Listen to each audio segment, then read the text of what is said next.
കേരളത്തിൻ്റെ കാർഷിക സംസ്കാരത്തിന് അധ്വാനത്തിൻ്റെയും ആരാധനയുടെയും സമർപ്പണത്തിൻ്റെയുമെല്ലാം ഒരുപാട് കഥകൾ പറയുവാനുണ്ട്. വിയർപ്പൊഴുക്കി മണ്ണിൽ പണിയെടുത്ത് നേടുന്ന കാർഷിക സമൃദ്ധിയിലൂടെ ലഭിക്കുന്ന ആനന്ദം എല്ലാ ജനവിഭാഗങ്ങളും നന്ദിസൂചകങ്ങളായ സമർപ്പണങ്ങളായി കൊണ്ടാടാറുണ്ട്. ഇത്തരത്തിൽ ഒരു സമർപ്പണമാണ് ആലത്തൂരിലെ തെരുവത്തുപള്ളി നേർച്ച.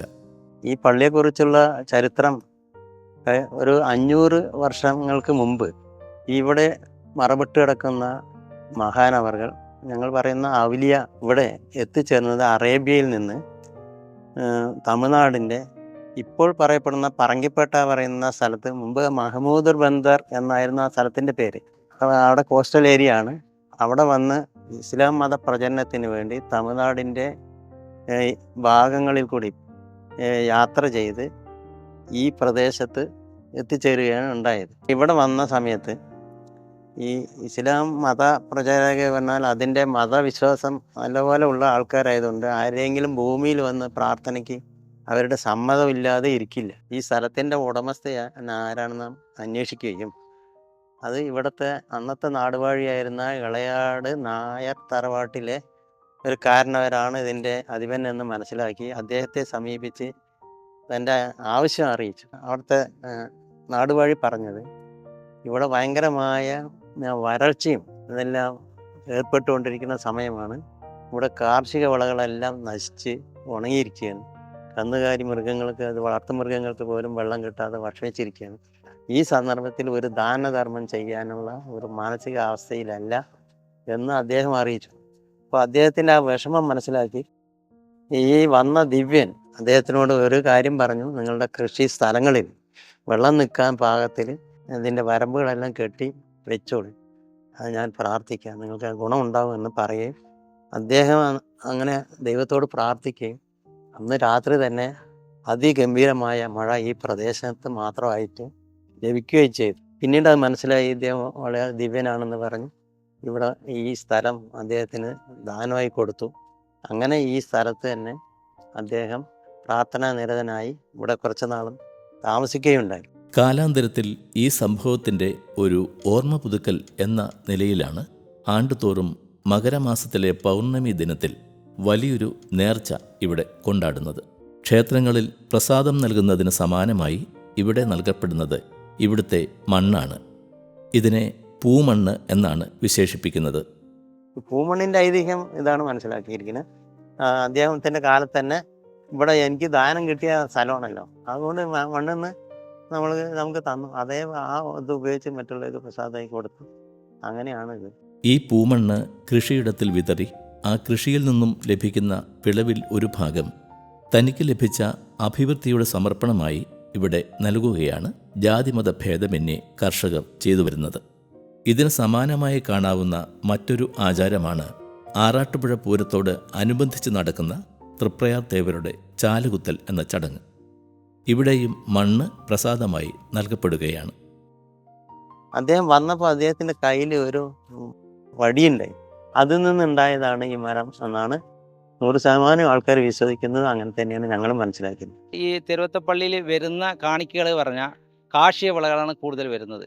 നെല്ല്, കൊള്ള്, നിലക്കടല, ചക്ക, മാങ്ങ, തേങ്ങ, അങ്ങനെയുള്ള ധാന്യങ്ങളാണ് മെയിനായിട്ട് കൊണ്ടുവരുന്നത്. പിന്നെ അതേമാതിരി തന്നെ തമിഴ്നാട്ടിൽ നിന്ന് കാള വണ്ടികൾ, അവിടെ നിന്ന് തന്നെ കാളയാട്ടി വരും. ഒരു 1000-ൽ പരം കാള വണ്ടികൾ വരും.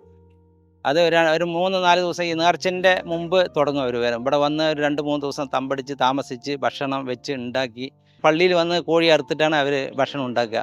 പിന്നെ അവർ ഒരാഴ്ചയോളം ഇവിടെ തമ്പടിച്ചിട്ട് പോവുക. വലിയൊരു മതമൈത്രിയുടെ സന്ദേശവും തെരുവത്തുപള്ളി നേർച്ച നൽകുന്നതായി കാണാം.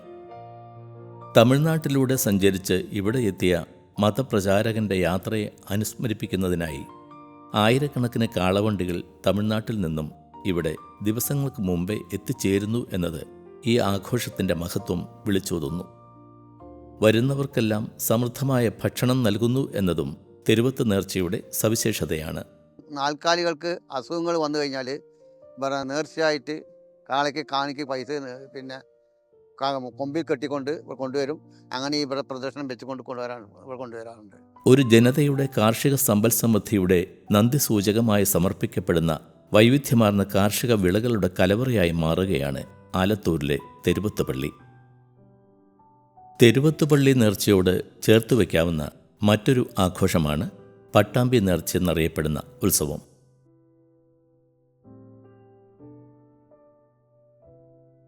നിളാതടത്തിൻ്റെ എല്ലാ അർത്ഥത്തിലുമുള്ള സാംസ്കാരിക അടിത്തറ നേടിയെടുത്ത ഒരു പ്രദേശമാണ് പട്ടാമ്പി. ഒരു പക്ഷേ നിളയുടെ ഏറ്റവും പ്രധാനപ്പെട്ട കടവുകളിലൊന്നും പട്ടാമ്പിയായിരുന്നു. വ്യാപാരത്തിനായി നിരവധി ആളുകൾ വന്നിറങ്ങിപ്പോയിരുന്ന ഒരു ചെറിയ ഗ്രാമം ആ കാലഘട്ടത്തിനനുസരിച്ചൊരു നഗരമായി വികസിച്ചതെങ്ങനെ എന്ന് സ്വാഭാവികമായും ചരിത്രം നിരന്തരം അന്വേഷിച്ചു കൊണ്ടിരിക്കുന്നു. ഈ കാലത്തിൻ്റെ ഏറ്റവും സവിശേഷമായ ഒന്ന് ആളുകൾ കൂടിച്ചേരുന്ന ഉത്സവാഘോഷങ്ങളാണ്. ഉത്സവാഘോഷങ്ങളുടെ പല മേഖലകളിൽ ഏറ്റവും പ്രധാനപ്പെട്ട ഒന്ന് തനിക്ക് മെരിക്കാൻ കഴിയാത്തതിനെ താൻ മെരുക്കിയെടുക്കുന്നു എന്ന മനുഷ്യൻ്റെ അഭിമാനബോധമാണ്. ഈ ആലൂർ പൂക്കുഞ്ഞുക്കോയത്തങ്ങൾ അദ്ദേഹം വന്നത് കൊല്ലത്തു നിന്നാണെന്നാണ് പറയുന്നത്. കൊല്ലത്ത് നിന്ന് അദ്ദേഹം വന്നത് ആലൂർ എന്നുള്ള സ്ഥലത്താണ്, തൃത്താല. ഇവിടെയും കാർഷിക മേഖലയുമായി ബന്ധപ്പെട്ട വിളവെടുപ്പും ആ ഉൽപ്പന്നങ്ങളുടെ സമർപ്പണവുമാണ് നടന്നു വന്നിരുന്നത്. എന്നാൽ ഇന്നത്തെ പട്ടാമ്പി നേർച്ചയിൽ കാർഷിക അടയാളങ്ങളിൽ വന്ന കുറവും ആഘോഷങ്ങളിൽ വന്ന പൊലിമയും ദൃശ്യമാണ്. പഴയ കാലത്ത് ഈ 1910 കാലഘട്ടങ്ങളിൽ 20 കാലഘട്ടങ്ങളിൽ വസൂരിയും കോളറയും ഒക്കെ പിടിപെട്ട സമയത്ത് അവർക്ക് രക്ഷകനായും ആലൂർ വലിയ പൂക്കുഞ്ഞുകോയത്തങ്ങൾ ഉണ്ടായിരുന്നു. അതിൻ്റെ ഒരു കരിമാങ്കുഴി ഫാമിലി എന്നൊരു ഫാമിലി ഇപ്പോഴും അതിൻ്റെ സ്മരണാർത്ഥം, അവരുടെ രോഗങ്ങൾ മാറിയതിൻ്റെ സ്മരണാർത്ഥം അവരാണ് ഈ നേർച്ചയുടെ കൊടിയേറ്റത്തിൻ്റെ ചടങ്ങ് നടത്തുന്നത്. അത് നേർച്ച ദിവസം രാവിലെ ഒരു 10:30 ജാറത്തിൽ വന്ന് പ്രാർത്ഥനയോടുകൂടി അവരെ ആഘോഷപൂർവ്വം സ്വീകരിച്ചു കൊടുന്ന് കൊടിയേറ്റത്തോടു കൂടിയിട്ടാണ് നേർച്ചയുടെ ആരംഭം കുറിക്കാറ്. പിറ്റേ ദിവസം റാവുത്തന്മാർ തങ്ങൾക്കുള്ള തിരുമുൽക്കാഴ്ചകളുമായി അവരുടെ വസതിയിൽ, തങ്ങളുടെ പിന്തുണക്കാരുടെ വസതിയിൽ എത്തുന്നതോടുകൂടിയാണ് പട്ടാമ്പി നേർച്ച സമാപിക്കാറ്. ഇത് അമ്പുങ്കരം ഇപ്പോഴും തുടരുന്നു എന്നുള്ളത് അതിൻ്റെ പ്രത്യേകതയും വൈഭവത്തെയും എടുത്തു കാണിക്കുന്നു.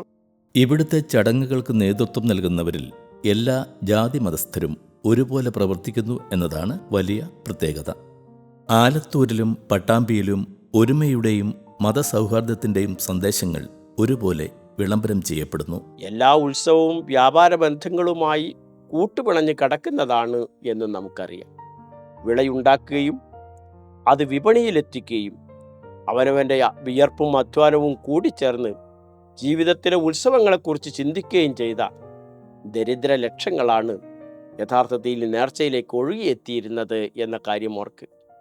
ഒത്തൊരുമയോടെ മതസൗഹാർദ്ദത്തോടെ എല്ലാ ജനവിഭാഗങ്ങളും പങ്കെടുക്കുന്ന തെരുവത്ത് നേർച്ച, പട്ടാമ്പി നേർച്ച എന്നിങ്ങനെയുള്ള സമർപ്പിത ആഘോഷങ്ങൾ ചരിത്രത്താളുകളിൽ നിന്നും ഇന്നിൻ്റെ മനസ്സിലേക്ക് പുതിയ വെളിച്ചത്തിൻ്റെ വിത്തുകളാണ് പാകുന്നത്.